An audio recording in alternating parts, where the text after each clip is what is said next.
Ассалаумағалейкум жігіттер. Бүгін сексуальный жігіттің 10 белгісі туралы айтатын боламыз. Дайындалыңдар деп па.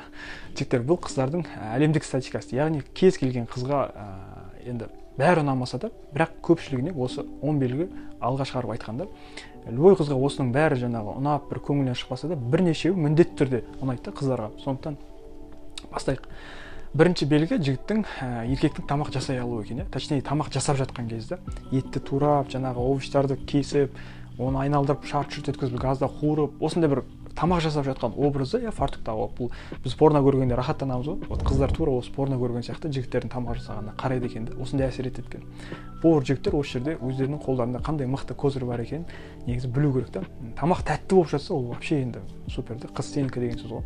Екінші, предплечье дейді, мына жеңді қайтару деген нәрсе бар. Әдейі бүгін осындай жеңді қайтарып шықтым.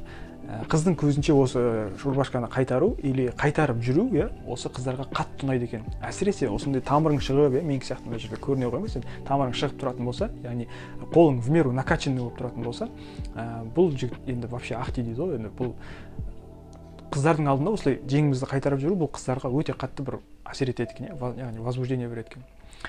Үшінші, добрые дела дейді, жақсылықтар жасау. Официантқа бір жылы сөйлеу, чаевые тастау, қарт бір апа-атаның жаңағы сумкасын көтеріп жіберу, жолдан өткізіп жіберу, есікті ашу, садақа беру деген сияқты.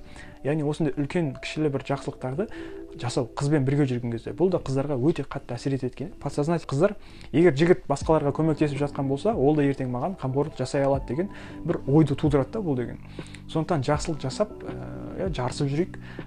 Әрине қыздар үшін емес, бұл Алла разылық үшін болсын, бұл біздің түсінігімізде осындай. Төртінші, кішкентай балалармен тіл табыса алатын жігіттерді көргенде қыздар жаңағы тоже аздап суып қалады екен. Неге? Өйткені кішкентай балақайлармен ойнап, олармен тіл табысып, балалар қыз жаңағы сен жақсы көріп жатқан көріп жатса, қыздың ойында да потенциально ертең біздің балаларымыз болып жатса, бұл жақсы әке болады, ол балаларға жақсы қарайды деген бір түсінікті. Яғни бала қарап үйрену керек жігіттер. Егер балалармен бұған дейін араласа алмайтын болса, осыны тоже еске алу керек та. Бесінші, өзіңе ұнайтын кез келген нәрсе туралы бір эмоциямен, харизмамен, бүкіл бір жан-тәніңмен айта алуыңды. Даже қыздарға мысалы футбол туралы айтып жатсаң, ол қыз футболды тек қана бір телевизордан ғана көрген болмаса, ол футбол туралы вообще білмейді, бірақ сен сондай бір сочно, мощно оны айтып отырсың. Футболды өмірінде бір қарап көрмеген қыз тура барлық эмоцияны көз алдына келіп, сенің айтуыңнан жаңағыдай возбуждаться етіп, саған қарап бір суланып қалатын қыздар болады да. Осындай эмоциямен сен өзіңнің жақсы көретін нәрсеңді айта алсаң, бұл сенің жақсы көретін нәрсең болу керек та, шынайы болу керек. Өтірік болса ол керек емес. Және тағы да шынайылық деп, алтыншы, ол шынайы күлімсіреуді, күлімсіреп қызға қарай алу. Бұл да шынайы болу керек. Осының шарты сондай. Голливудтың актерларына қарасақ, бұны өте қатты қатырады. Бұл Брэд Питт, жаңағы Джордж Клуни, Уилл Смиттер, олар идеально осылай шынайы күледі. Олардың түріне қарап тұрып, сен автоматически күлесің да, күлгенде күлімсірейсің. Бұл жұғады да, яғни осындай болу керек сенің күлімсіреуіңде. Шынайы күлімсіреп жүрейік, бұл да сүннет қой. Жетінші, концентрация дейді, фокус дейді, бір шаруаға басыңмен кіріп кету. Қасыңда кім бар, кім жоқ, уақытқа қарамай, тамақ ішпей, яғни бір жұмысқа басыңмен головой кіріп кетесің ғой. Осы процесс қыздарға қатты ұнайды екен да, яғни сен бәрін ұмытып кетесің ғой, сондай бір жұмыс істеп жатасың. Осыны көргенде қыздар тоже жаңағыдай кішкене суанып қалады деген. Сегізінші, рукастый жігіттер дейді, қолынан бірдеңе келетін, бірдеңені шашып құрастырып, жоқтан бар жасап, жаңағы кранды жөндеп жіберіп, дөңгелекті ауыстырып жіберіп, тамақты жасап, бірдеңеден өтер құрастырып, бір амалын тауып бір жерде шығып жататын жігіттер болады ғой, жоқтан бар жасайтын жігіттер. Осы да өте қатты ұнайды екен да. Осындай бір жігіттің бірдеңені құрастырып, шат-шұрт еткізіп, бірдеңені жасауы, бұл қатты қыздарға әсер етеді екен. Тоғызыншы, бұл смокинг, пиджак, киімдер, яғни классика, өзіңе жарасымды, өз размеріңде, өзіңе бір енді әдемі тұратын киім болса, классика, смокинг, пиджак, костюм, бұл өте қатты ұнайды. Мысалы, Джеймс Бонд сияқты крутой, мысалы, жігіттердің образы всегда смокингте, классикада жүреді.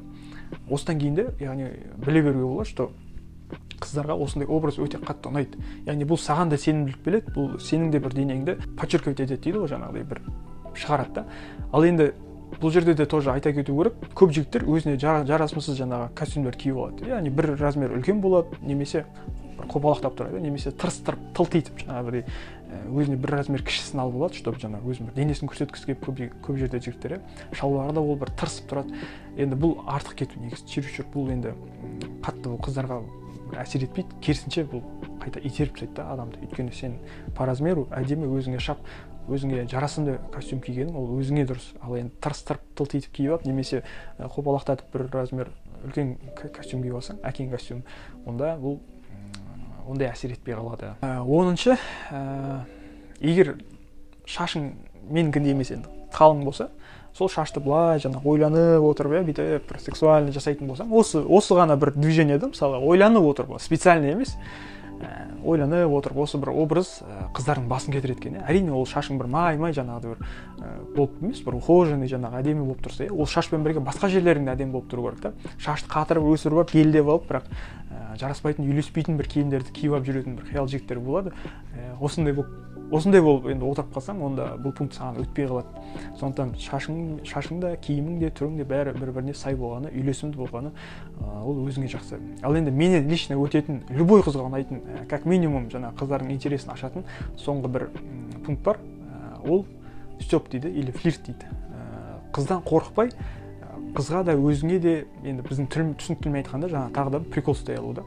Шындықты бір қалжыңмен, әзілмен жеңіл жеткізе алу, немесе күлкіге айналдырып жібере алу да. Осындай бір формада жеткізе алу. Яғни комплимент айттың, артынша прикол ұстап жібердің деген сияқты. Қызды күлдірдің, артынша жылатып жібере алатындай бір сөз айттың деген сияқты. Бұл әрине өнер, бұл осылай сөздермен айтумен келе бермейді. Бұл кәдімгі қызбен практикада тығыз байланыста отырған кезде қыздың настроениесіне қарай, қыздың киіміне қарай, ол тұрған жерге қарай, барлық әр нәрсе қыздың күлгеніне де даже осындай бір комплимент айтып артына степ жасап жүруге болады деген сияқты. Кез келген нәрсе. Бұл енді практикамен ғана келеді. Сондықтан осы степті үйреніп алатын болсаң, плюс сенің жоғарыда айтқан 10 пунктың енді бәрі болмаса да бірнешеу сенің бойында табылып жатса, бұл қыздарға өте қатты ұнайды екен жігіттер. Сондықтан алып қолданып пайдамызға жарап жүрсін. Келесі кездескенше.